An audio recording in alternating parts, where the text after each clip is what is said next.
Huir de los monstruos conocidos y luchar contra los monstruos desconocidos. Lovecraft Country, el podcast de la serie de HBO.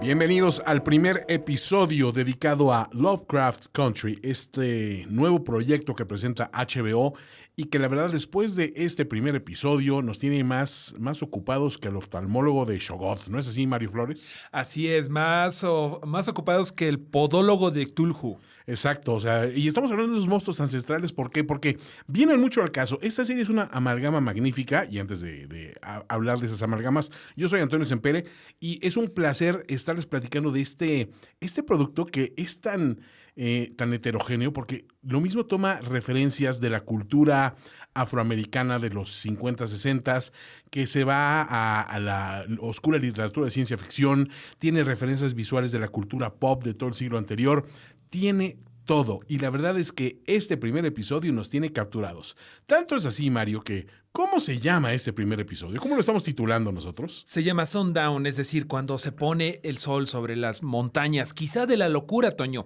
Este título le queda muy bien por lo que vamos a desarrollar alrededor de este podcast sobre la cultura del Sundown County, de muchas cosas que tenemos que hablar, de los verdaderos monstruos de la vida real, que pues nosotros lo sabemos, es la gente ignorante que discrimina a la gente por su color, pero también por los monstruos que vienen más allá de las estrellas, que vienen en el título. ¿Tú sabías que esta novela, bueno, empezó como novela este proyecto, es una historia de Matt Ruff, Así es, que fue publicada en 2016, pero aquí la peculiaridad es que en el momento mismo en que se publicó, HBO dijo, la quiero hacer serie. Es decir, esto lleva 4 años en que se está desarrollando, pero en el momento inmediato desde que lo leyeron en HBO dijeron, esto va a dar para una serie, y como tú estabas diciendo, es una de las series fuertes, si no es que la serie de HBO del 2020. Sí, nosotros venimos de unas gratas producciones, la verdad, este año, donde hemos tenido oportunidad de producir His Dark Materials, Watchmen, Perry Mason, The Outsider, y sin embargo llega esta oportunidad de hacer Lovecraft Country y realmente nos pescó un poco por sorpresa porque tenemos el background de lo que es Lovecraft y tenemos el background también de lo que es la cultura afroamericana, pero verlos en conjunto es lo que nos llama la atención. Y por eso este episodio lo hemos titulado 9 razones por las que Sundown nos cautivó, que es el primer episodio. Y vamos con... Número 1. La primera, que es el desempeño actoral de todo el elenco que superó toda expectativa. Por mucho, Mario. Yo la verdad es que estaba familiarizado con algunos de los nombres que van a aparecer en esta serie, pero concretamente este trío inicial que vemos en el principio, donde vemos los roles de Atticus, de Leticia y del tío George, que son este núcleo del cual va a partir toda esta narrativa, realmente me dejó muy entusiasmado. Pero una vez que ya cuando lo ves en el papel dices, bueno, vamos a ver qué tan bueno es el papel que hacen Jonathan Majors, Johnny Smollett y Courtney B. Vance. Yo de ellos realmente tenía muchas referencias de Courtney B. Vance, que es el tío George Freeman. Johnny Smollett la había tenido medio perdida porque fue protagonista de varias series musicales y todo, pero muy al principio de su carrera, cuando era muy joven, y hasta le había perdido un poco el hilo de decir, bueno, ¿qué está haciendo hoy en día? No solo siento que regresa con el pie derecho, sino que aparte me gusta que su personaje tiene unos matices interesantísimos. Y ya de postre, Jonathan Majors, Mario, ¿qué más le puedes pedir? No, bueno, yo primero quiero regresar a Johnny Smollett, que está interpretando a Leticia fucking Lewis, como dicen en uno de los grandes momentos de adrenalina de este primer episodio. Sabes que no es cualquier mujer, Mario. Esa persecución en camión ni siquiera entra a mi top 5 de cosas emocionantes, de tanta cosa que tiene este primer episodio. Pero yo creo que es el año de Johnny Smollett, precisamente, aunque tú le habías perdido un poquito la pista, pero este año estrenó una película bastante fuerte, Harley Quinn y las Birds of Prey, y ahorita la estamos viendo en este papel que, bueno, arrasa, ¿no? Porque está en despliegue, bueno, desde su físico muy bien cuidado, lo tenemos que decir, su voz maravillosa y sobre todo su actuación que la pone no nada más al nivel de los otros dos coprotagonistas de los que estás hablando, sino que creo que los opaca un poco. Sí, me llama mucho la atención de que un tropo común del cine de aventura, ficción de cierta época era muy el héroe gallardo y arrojado y la damisela en apuros, ¿no? Claro. Y en este caso, ella tiene un rol que en absoluto cumple con esto. Ella la vemos lo mismo manejando un automóvil a alta velocidad durante el inicio de una persecución y percibiendo el peligro incluso antes que los dos hombres que la acompañan. La vemos también poniendo soluciones a medida que va avanzando el camino. La vemos en una situación complicada con su familia, porque se ve que digamos, en México, digamos, La oveja negra. La oveja negra y también alguien difícil de domar, ¿no? De temperamento fuerte. Pero también la vemos con una frialdad, digamos, para hacer lo correcto en el momento correcto y cuando se ofrece de voluntaria, por ejemplo, para correr en un bosque a oscuras, rodeada de monstruos amenazadores, para tomar un coche y poder rescatar a los otros dos, dices, qué bárbaro, esta mujer es de armas tomar. Ella ni siquiera toma una ida al baño como una pérdida de tiempo, sino que se da cuenta de que su sexto sentido, que tiene que tener muy afinado por dos cosas, ¿no? Porque es una mujer joven y afroamericana. Luego le vibra y es la que se da cuenta de lo que viene en esa escena del diner, ¿no? En donde tienen que salir con pies en polvorosa. Pero además algo que me llama mucho la atención es que es una chica que puede estar al ojo de Atticus Freeman, que lo vemos que además de que es un imponentemente tipo, además de que es un tipo ponchado, que es un tipo fuerte y que obviamente fue a la guerra de Corea y todo eso. Antes que eso era un niño de lentes y ñoño que estaba en un club de ciencia ficción y todo eso. No lo reconocí sin los lentes. Pero ella justamente fue miembro también de ese club de la ciencia ficción, que es algo que también es importante, ¿no? Nada más está a la par de los hombres en todos los aspectos físicos y mentales, sino también en esa cosa que de repente es muy de Club de Toby, que es la ciencia ficción y todo esto del coleccionismo, en esos momentos, sobre todo en los 50, en donde no había esos espacios para chicas. Sí, es muy agradable que la serie también explora esas cuestiones hasta en La hija del tío George, ¿no? Que vamos a hablar un poquito más adelante de ellos. Pero bueno, hablando de ellos, digo, de Journey Small, podríamos hablar horas y horas alabando su trabajo y no hay ningún problema. A mí me sorprendió particularmente Jonathan Majors. Yo no lo había visto en nada así muy relevante y en este momento, desde el principio, capté que es un tipo que tiene una facilidad enorme para revelar emociones con una sola mirada, que es muy del tipo de actores que le gustan a Jordan Peele como captador de talentos. Y además, bueno, pues la serie está llevada de la mano experta de Misha Green, que es una mujer joven que tiene también una visión muy particular para hacer que brillen sus estrellas jóvenes y que no desentonen con los grandes veteranos de la actuación, que es el caso de un Courtney B. Vance, ¿no? Entonces, por actuación, Mario, no nos quedan a deber nada, ¿no? No, ni tampoco en producción, como ahorita ya empezaste a mencionar un poquito. Misha Green ya había colaborado, por ejemplo, con Journey Smollett en otra serie, ya habían hecho dupla, pero a mí me llama mucho la atención y una de las cosas que tengo que confesar que me excitó más acerca de este proyecto, además del título, por supuesto, Sí, porque bueno, yo fui... vimos Lovecraft y dijimos ya, ¿no? Yo fui ese chico que se ponía terciopelo en el calor de la Ciudad de México cuando era joven y siempre traía los libros de Tulu bajo el brazo, ¿no? Pero algo que me llamó mucho la atención fue como productor Jordan Peele. Uh-huh. Que, pues, por ejemplo, ahí podemos ver en HBO Nosotros, sí, para que nos demos cuenta de que es un maestro del terror contemporáneo con una cierta carga de información racial, ¿no? O sea, nos informa un poco de la situación en Estados Unidos en particular, pero en el mundo, pero no dejando de meter terror. Número 2.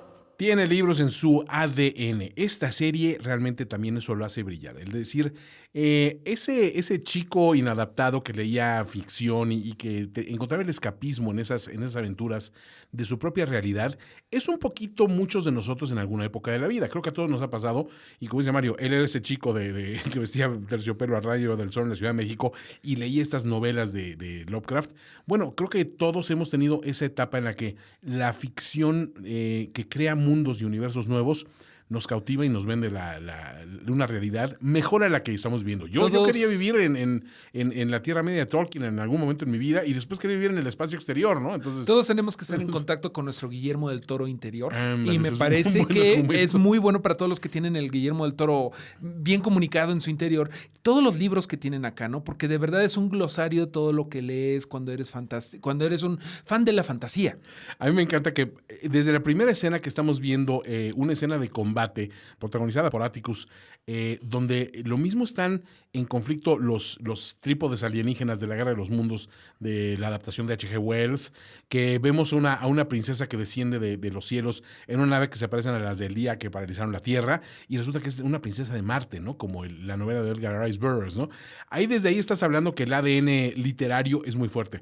Pero también hay menciones, por ejemplo, del mismo H.P. Lovecraft, que se menciona ese polémico poema llamado On the Creation of Niggers, y odiamos decir la palabra, pero es el título y es una muestra de que era un tipo eminentemente racista, y hay hasta una confrontación ahí donde dicen, ¿cómo te puede gustar esto siendo el autor de esta manera? Y entra otra vez el conflicto de poder separar al autor de su obra. Más adelante vamos a mencionar una frase que dice Atticus muy ilustrativa para decir por qué se la compra.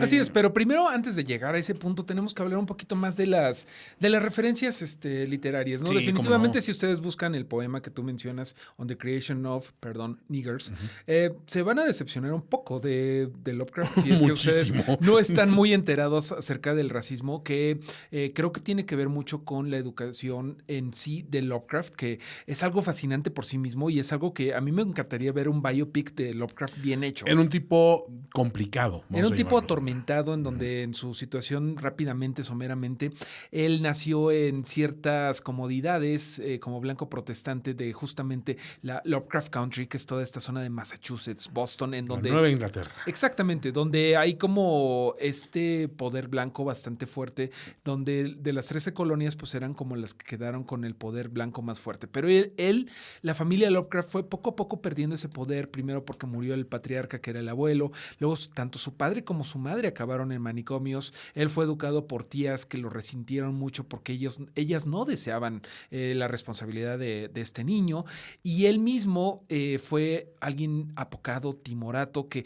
Por ejemplo, hay un dato muy interesante que él solamente publicó un libro en su vida, sí. Y aunque tenía muchísimos, que ahorita vamos a cualquier librería y van a ver un anaquel entero de Lovecraft. Sí, un enorme acervo. Ahí donde estén los tentáculos saliéndole, donde haya como algo viscoso en el suelo de un color que no nunca. Le busque más, ya llegó A Lovecraft, es L de color que cayó del cielo, ¿no? Pero la situación de él es que sí era alguien complicado. Entonces aquí vemos un juego de palabras bastante interesante entre Lovecraft Country, lo que significa que aquí hay monstruos, y también que es una zona un poco racista. Es un país dentro de un país, vamos a llamarlo así. Exactamente. Una nación dentro de una nación. Pero también vemos ahí un ejemplar del Conde de Montecristo, de Alejandro Dumas, y esta historia tan particular de sufrimiento y redención a través de la venganza y de recuperar lo que a uno legítimamente le pertenece. Vemos también que el tío George cita un pasaje del Drácula de Bram Stoker cuando escuchan esos monstruos afuera de una cabaña y dice, las criaturas de la noche, qué dulces sonidos hacen, ¿no? O sea, y todo el mundo me voltea a ver como, ¿qué pasa? Y dice, pues es de Drácula, ¿no? O sea, pero es curioso que este núcleo de estas tres personas que nos están avanzando la narrativa en este primer episodio, todos están en plena comunión con su geek literario, ¿no? Número 3. Guías turísticas, un oficio de alto riesgo. Sí, es un afroamericano de los 50, particularmente alto ese riesgo, ¿no? Pero esto nos da pie a conocer un poco también del tío George como esa figura que tiene la historia de los Estados Unidos muy al alcance de la mano, ¿no? Así es, él es el editor y sobre todo escritor en jefe de una guía de viajes seguros para los afroamericanos, porque hay una contraparte de la vida real, el libro verde, el famoso Green Book, que era una guía que tenían que utilizar para viajar con calma y llegar a su destino a salvo los viajeros afroamericanos en esta época de las leyes del famoso Jim Crow. Sí, esas leyes que sabemos que eran unas leyes opresivas en las cuales se dictaba de somos iguales pero separados, en las cuales la población afroamericana tenía derecho a las mismas prebendas y privilegios de los blancos, pero se notaba mucho esa demarcación. Lo vemos en ese autobús que está segregado, lo vemos en la ventanilla de servicio de una cafetería que de un lado sirve a los blancos y de otro sirve a los negros. Lo vemos a todo nivel y simplemente cuando están haciendo la reseña en este pequeño viaje, que incluso él mismo se lo dice a su esposa, ¿no? George se lo dice a su esposa diciendo, el camino es un lugar peligroso, ¿no? No te quiero llevar conmigo. ¿Por qué la quiere proteger? Y sabes que no es una argucia porque el tipo anda haciendo cosas indebidas fuera de su matrimonio. Él ama plenamente a su mujer, pero sabe que es exponerla y exponer una realidad bien dura, porque lo que vemos ahí, que nos puede parecer una exageración, era una cosa que sucedía con alarmante frecuencia en el Estados Unidos de esa época, que no se resignaba a dejar atrás esos valores y esos privilegios que se habían perdido, en teoría, desde la Guerra de Secesión. Así es, Toño. Creo que ahorita que estás hablando justamente de la esposa de George, vamos a ponerle nombre, ¿no? Ella es Hipólita, está interpretada magistralmente por John Ellis, y me gusta mucho que ella es Hipólita, hija de Diana, justamente Madre como... de Diana, sí. Madre de Diana, justamente como cierta amazona de DC Comics, Diana Wonder Woman, y su madre Hipólita, justamente como el mito griego de los amazonas, ¿no? Hipólita es la reina de las amazonas, Diana es la princesa. Y aquí, justamente preparando para el viaje, me gustó mucho esa escena de cómo se preparan para este viaje a través de las insondables carreteras del sur racista, en donde tienen que hacer un checklist del kit de supervivencia, porque ¡qué bárbaro eso! no era lo mismo, y es algo bien importante ponerse en los zapatos de estas personas, ¿no? El peligro que podía llegar a significar que te cambiaran una llanta en un lugar en donde no eras bienvenido. Mejor te llevabas tu propia llanta. Sí, tenías que ir pertrechado de todo a todo, desde comestibles, artículos de primera necesidad, porque no sabías si te los iban a vender en la calle, no sabías si ibas a poder detenerte en un restaurante a comer tranquilamente. Eso es muy fuerte. Pero también el hecho de que el tío George lo esté acompañando le permite hablar de cosas muy fuertes y es curioso que él ha heredado como figura paterna preponderante en la vida de Atticus mucha de esa curiosidad y mucho de ese gusto por conocer de dónde viene uno. Y cuando es la escena de el diner donde llegan a pedir inocentemente 3 cafés y la carta a ver que se les antoja comer y descubren que hay peligro inminente, él cómo se fija en la blancura que hay en las paredes, en el piso y todo, porque este lugar había sido quemado anteriormente, ¿no? Y ahí nos aprovechan para dar una lección de historia bastante interesante sobre la quema de la Casa Blanca. En la guerra de 1812, ¿no? Que los ingleses no estaban muy a gusto de no que en se buenos fuera términos. la joya de la corona inglesa, y entonces decidieron Sí. quemar la Casa Blanca. Bueno, la mansión presidencial se llamaba. Le pusieron la Casa Blanca porque la acabaron pintando de blanco porque se les chamuscó ligeramente, ¿no? Pero eso es interesante. Pero sí, esta referencia también al famoso Green Book, esta guía también de viaje seguro, pues la hemos visto, ¿no? Ya retratada en el cine y en otras versiones. Número 4. Y bueno, pues tomando también el nombre del episodio que estamos tratando, hay que decir que el racismo no se pone con el sol, Mario.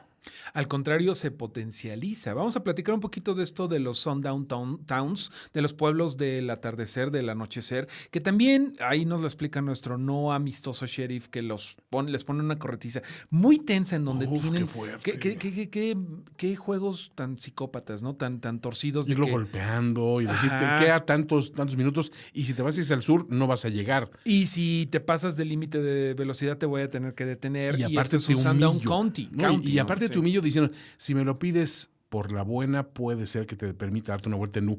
¿Te das cuenta esa mezquindad de la gente? Sobre todo la necesidad de humillar, pues en este caso a Atticus, que pues sí es una persona más joven, más fuerte, incluso podríamos decirlo más atractiva, ¿no? Tiene que menospreciarlo porque como un afroamericano le puede decir... Que además sirvió en la guerra, Mario. Exactamente, es un veterano, ¿no? Ahorita cómo han cambiado las cosas, que un veterano, bueno, se le venera en Estados Unidos, pero en ese momento todavía faltaban muchos caminos, la guerra de Vietnam todavía tenía que luchar por esos derechos de la gente que luchó. Todavía Rosa Parks se tenía que rehusar a sentarse en el fondo del autobús, y en este momento estamos viendo que los sundown towns son algo que existieron y no es algo que afectó nada más a los afroamericanos. Estaba leyendo, por ejemplo, que en Colorado tenían una ley que no se permitían a los mexicanos después del anochecer. Dios, claro. O sea, tú y yo hubiéramos estado en problemas. No, y como siempre decimos aquí, ¿y quién vendía los tacos al pastor entonces? Porque esos son de noche, Mario. Para degustarse tiene que ser en la noche. Pero es vergonzoso realmente este repaso, porque cuando lo analizas con frialdad, es que no fue hace mucho tiempo. O sea, muchas de estas cuestiones las ves como algo muy distante y realmente pues tiene como 50, 60 años que estos hechos eran recurrentes todavía en los Estados Unidos. Y pues sí sorprende que de repente haya regresiones a esas épocas y haya quien los recuerde como los buenos viejos tiempos, ¿no? Entonces, pues es importante que lleguen productos como Lovecraft Country, como Watchmen también lo ha hecho, a abrirnos un poquito los ojos y decir, ojo, estas cuestiones no hay que simplemente meterlas debajo de la alfombra y aquí no pasó nada. Hay que tenerlas presentes para no repetir esos errores y no volver esos comportamientos tóxicos. Pero bueno, tenemos un punto más que hay que hablar ahora de la parte positiva de la experiencia afroamericana, ¿no? Número 5. El orgullo cultural afroamericano sí está presente y saludable.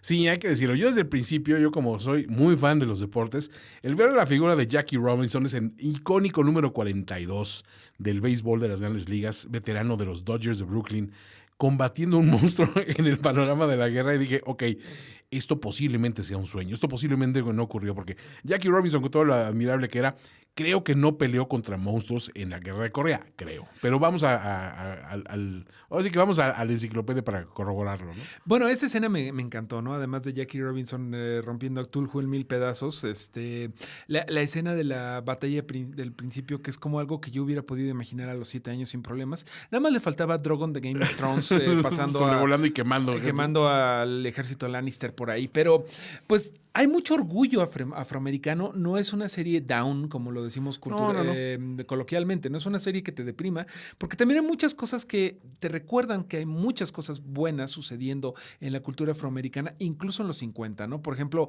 vemos algo que me llamó mucho fue las block parties. Sí, esa tradición y sobre todo ubicarla en ese Chicago de esa época, en un verano, porque aparte hace calor, abren las tomas de agua de los hidrantes para refrescarse durante la noche. Hay un grupo musical tocando ahí en plena calle y la gente celebrando en las calles y bailando con una música maravillosa que vamos a hablar en un punto más adelante de ella. Como que tiene todo ese elemento celebratorio de decir, sí, estamos recluidos en un pequeño espacio, pero es nuestro espacio, lo hemos reclamado para nosotros y aquí tenemos mucha libertad y la estamos respirando, lo estamos viendo profundamente. Esos son los elementos que me gustan. Y hablar, por ejemplo, del simbolismo también de una Rosa Parks, de un Jackie Robinson, de estos íconos, pues es hablar también de gente que en el activismo pesó mucho, ¿no? Y hay un discurso ahí que suena un discurso radiofónico durante un debate entre James Baldwin y William Buckley, el eminente conservador William Buckley, que se da en el marco de que habla precisamente de cómo son pasmosas las diferencias, pero cómo esta ilusión de unos Estados Unidos de América no son tan unidos ni tan igualitarios. Depende de dónde estés parado, ¿no? Porque eso va a influir en cómo vives las cosas. Lo que decía aquí justamente James Baldwin era que el sueño americano es a expensas del negro americano, ¿no? Eso así tal cual lo dice. Ellos estaban en este discurso diciendo estábamos cargando nosotros con el peso de la nación de los Estados Unidos. Y completamente. Me parece que es algo válido. Algo que me gusta, y justamente hablando de esto, es que este discurso es del 65. Uh-huh. Pero también por ahí vemos un poco del orgullo actual de la nación afroamericana, porque vemos por ahí una canción buenísima de Tierra Whack, que es una rapera contemporánea de 22 años, me parece que tiene ahorita. Vemos por ahí Clones.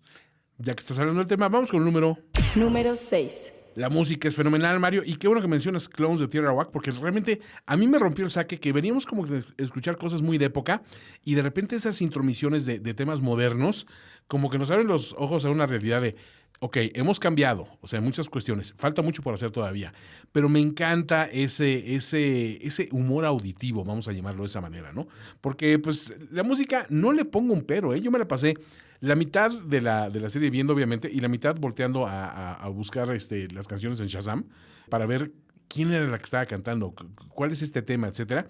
Y poder identificar temas pues, de B.B. King y todo eso es fácil. Pero sí, ese tema de Tierra Whack de Clones me encantó. Definitivamente cumplió mucho. Pero me quedo con esa versión espectacular de las dos hermanas Lewis, porque está Ruby, que es ella misma, hasta físicamente es una amalgama de Big Maybelle, de la Sister Rosetta Thorpe, de Big Mama Thornton, esas cantantes bluseras grandotas, frondosas, con ondita, vamos a llamarlas así, interpretando Whole Lotta Shaking Going On, y pues su hermana pues se anima a subir, ¿no? Y hasta dice, bueno, no cantábamos juntas desde el coro de la iglesia. Se suben y las dos a su estilo, qué bárbaro, se apropian de la canción, y eso es bueno. Qué bueno que lo hicieron, porque Whole Lotta Shaking Going On, hay que decirlo que, si bien fue un tema que inicialmente fue grande por Big Maybelle, quien la llevó mucho al gusto generalizado fue Jerry Lee Lewis, un pianista blanco, sureño, etc. Me quedo con esa versión. Me quedo con esta versión de Calle. Creo que esto tiene que regresar a sus raíces. Completamente. Y además, esto, bueno, nos da pie para platicar un poquito de Ruby, ¿no? La hermana de Leticia, que obviamente están peleadas porque, como ya lo comentábamos, Leticia como que tiene ahí unos... es media casquivana con sus finanzas, al parecer. Y también tenemos ahí como ya lo habíamos comentado, ¿no? Es como la oveja negra de la familia, es lo que estamos viendo. Pero Ruby va a ser un personaje bastante importante. Me parece que no es la última vez que veremos a la media hermana, hay que decirlo, de Leticia. Sí. Hay también un incidente por ahí de que pues, la madre de ambas murió. Leticia no estuvo presente en el funeral. Hay reclamos por ahí de parte de su hermano, incluso cuando llegan a encontrar refugio en su vivienda a lo largo de este camino.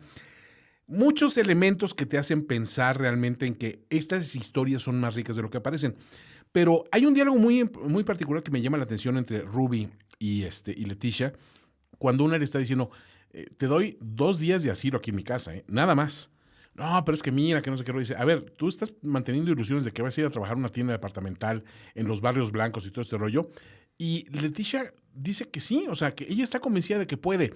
Es más una persona visionaria y dispuesta a la aventura. Y siento que su hermana es mucho más consciente de la realidad que vive. Algo que es interesante es que, como dices, la realidad cambia dependiendo del color de piel que tienen, pero podrían cambiar las cosas porque después de todo, Leticia fucking Lewis es una persona que hace que las cosas cambien. Se me hace que Ruby nos va a demostrar bastantes cosas. No lo digo a la ligera, pero yo la veo como una mujer fuerte que puede conseguir lo que quiere, si puede cambiar su situación en la que está viviendo. Pero bueno, ¿qué te parece que vamos al punto? Número 7. Hay una frase, Mario, que se quedó conmigo en el inicio y ya no me abandonó. Y cuando está precisamente hablando, se está hablando precisamente de Lovecraft como un racista, como una persona que, como siendo afroamericano, puedes leerlo. Y se ve que Atticus es un devoto de las buenas historias. Y dice, es que las historias son un poco como las personas. Quizá no sean perfectas, pero si son buenas, puedes pasar por alto sus defectos, sus carencias. Y eso habla muy, muy bien de alguien que sabe distinguir al autor de su obra y sobre todo que al final de cuentas una buena historia merece ser contada bajo un contexto de una óptica analítica y objetiva, pero la historia tiene que empezar por sí misma, ¿no? Completamente, Toño. Hay que diferenciar las cosas del autor, ¿no? Eso es lo que pasa, por ejemplo, con Lovecraft. Definitivamente no vamos a echar por la borda todo lo que construyó y todo lo que ha inspirado, ¿no? Juegos, libros, canciones, ¿no? El 90% de la carrera.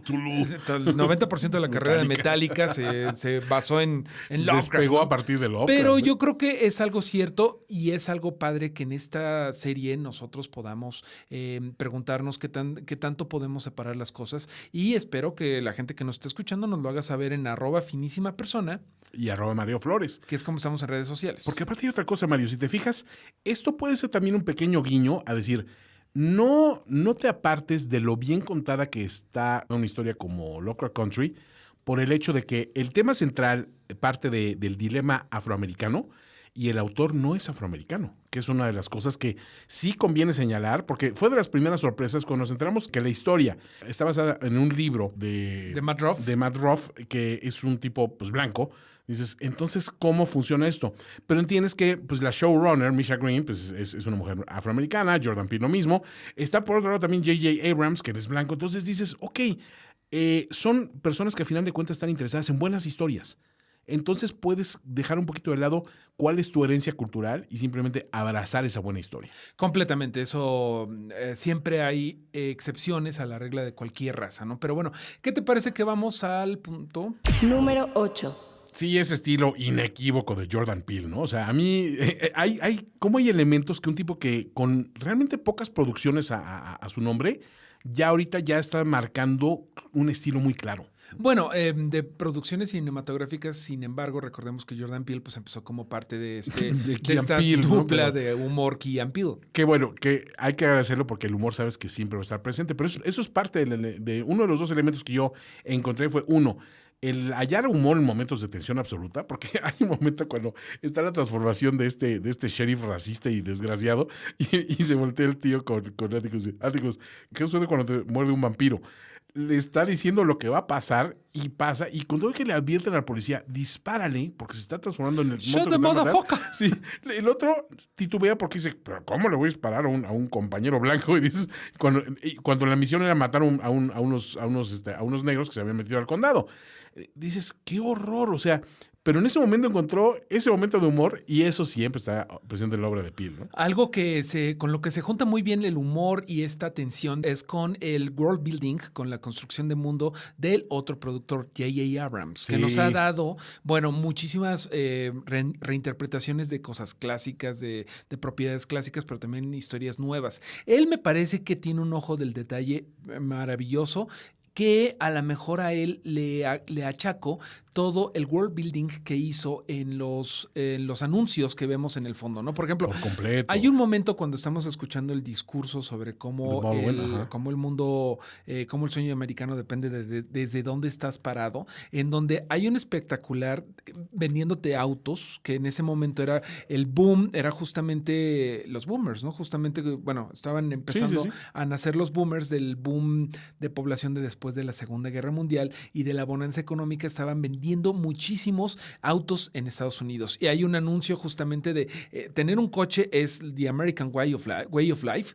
Y justamente vemos el contraste de todos los afroamericanos esperando el camión. Ese es uno de los espectaculares que me parecieron espectaculares. Pero hay otro por ahí que es del nada más y nada menos que una figura conocida como Aunt Jemima. Aunt Jemima, que sí, hoy en día pues llamó mucho la atención que en fechas recientes la retiran como imagen publicitaria de una marca porque glorificaba una época en la cual se hacía mucho estereotipo de la gente afroamericana para vender ciertos productos. Entonces, ahí lo vemos todavía como algo sumamente presente, algo sumamente normal. Y ese doble discurso, ¿no? Como decir, sí, está bien que existan los afroamericanos, pero mientras hagan productos de consumo que yo apruebe y que yo desee, fuera de eso son desechables, no son humanos. Es una cuestión muy dura que hay que afrontar, que existió y que no hay que olvidar jamás. Pero qué bueno que en este sentido tenemos a alguien como J.J. Abrams para entender, porque hay otra cuestión que hay mucho valor en su aporte.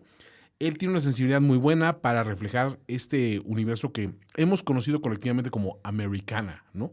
Toda esta cultura, esa nostalgia por un Estados Unidos que tenía mucho potencial y muchos sueños y mucha cuestión de creer en el futuro y en el excepcionalismo americano. Pero por otro lado tenía cargando muchos estigmas de una época difícil, complicada incluso hasta de explicar y de entender hoy día. Y me da gusto que estas producciones hacen mucho, Mario, por explicarte esos Estados Unidos y porque hay que entenderlos más que condenarlos, ¿no?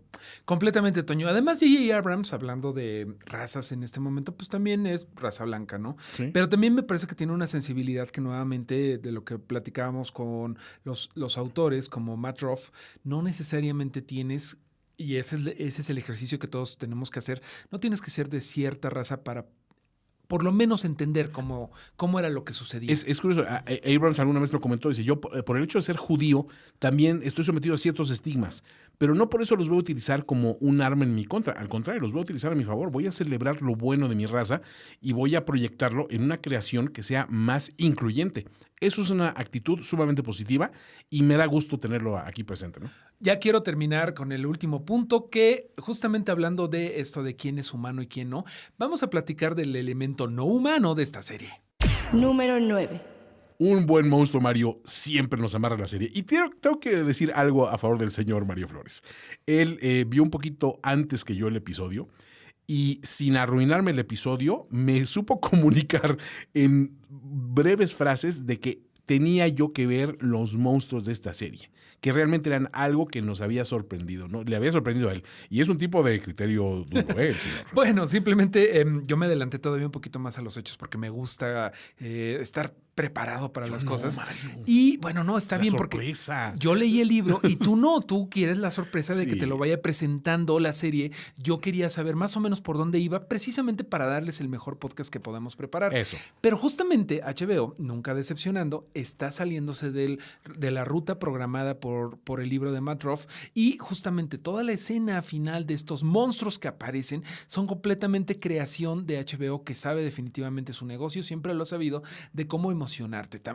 Algo que sucedió mucho con Game of Thrones, que se salía de los libros para darnos sorpresa, porque si no, pues ya todo el mundo sabría qué pasa si ya leyó el libro, ¿no? Claro. Siempre le da un poquito de su propia cosecha, y bueno, lo hemos visto incluso en series como Watchmen. Claro. Que no nada más agarran la adaptación, sino que hacen la suya. Sí, eso me encantó. Por cierto, tenemos el podcast de Watchmen, que creo que muchos de los temas de Watchmen embonan perfectamente con Lovecraft Country. Magníficamente. No se lo pierdan, entre otros podcasts que tenemos ahí en hbolatam.com/podcast. Oye, Toño, bueno, pero si me permites volverme a poner mi capa de Darks, que yo usaba cuando era Darks God, en el caluroso... Regodéate en el caluroso sol de la juventud, Mario. Es que me incluyen sudando, porque ser Darks en clima tropical no es algo que funcione, pero sí quiero platicarte un poquito de los monstruos que llegan ahí. Venga. Hay un momento en donde Atticus, que es también un nerdazo, dice, por Menciona ahí Shoggoth, ¿no? andan sueltos los Shoggoths, ¿no? Que es algo interesante que se mencionen ahí. Me puse a recordar, ¿qué eran los Shoggoths? Claro, eran los esclavos que creó una raza llamada The Elder Things, las criaturas antiguas, las cosas antiguas. Ancestrales. Que eran los dueños primigenios de la tierra, que eran como una serie de floreros ambulantes muy avanzados, que crearon una raza que los servía, que eran los Shoggoths, que como lo dice Atticus, nunca mejor descrito, eran una bola de baba con muchos ojos que se arrastraban por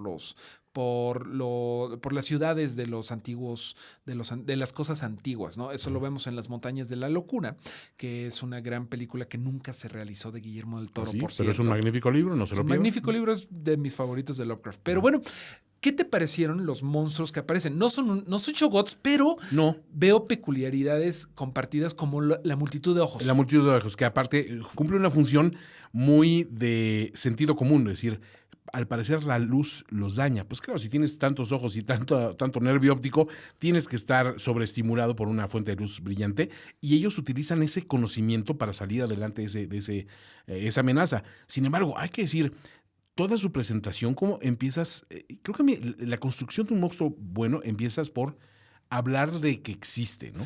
Con esos ruidos que se escuchan como de repente un pájaro, Mario, con un gorila. Iría un poco más atrás, cuando están revisando el expediente precisamente de las desapariciones de estas personas que pueden haber sido atacadas por un grizzly o por lobos, no sabemos qué, intuyes, espérate, Lovecraft Country y un bicho que no sabes qué es, intuyes que hay una amenaza que puede ser monstruosa, pero después pasan al elemento auditivo, como dices, y ya empiezas a escuchar los gritos, los llamados entre ellos mismos.